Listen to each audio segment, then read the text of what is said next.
Rekl si mi pripovedoval eno zanimivo zgodbo in ženski, ki je uročila tvoj fotoaparat. To je bilo po Braziliji. V Južni Ameriki nekje, ne? Ja, grozna zgodba, mislim, ampak teh sem kar nekaj srečal na koncu sveta. Ona je rekla, zelo se je nama predala, vodila in vodič je bila v Fortalezi, nekje na severu Brazilije. In ko so tako po mestu skupaj hodili, smo se sedeli na restauracijo in jaz hočem eno sliko narediti in ona bi rabi ne me slikati, ker se ti bo aparat pokvaril. In jaz seveda, kliknem in se je aparat pokvaril.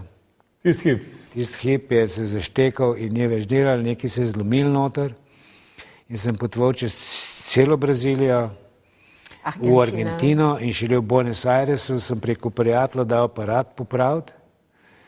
In me je koštal kar nekaj, da smo tisto popravili.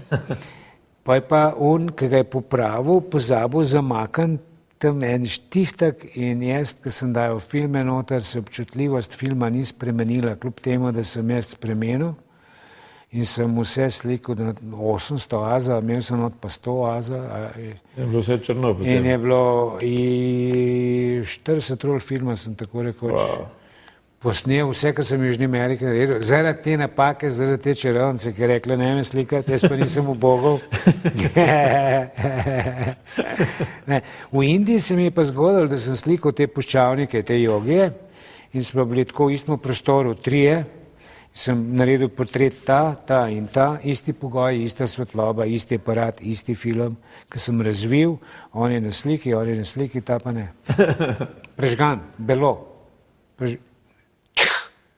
Misliš, da ni hotel biti na sliki, pa da je spet kakšno svojo... Ne vem, sej sva bila kar prijatelja, sej ga imam na drugi posnetki, ga imam.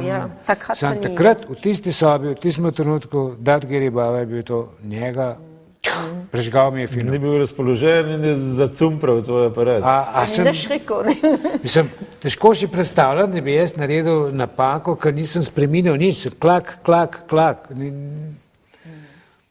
Na, tako je.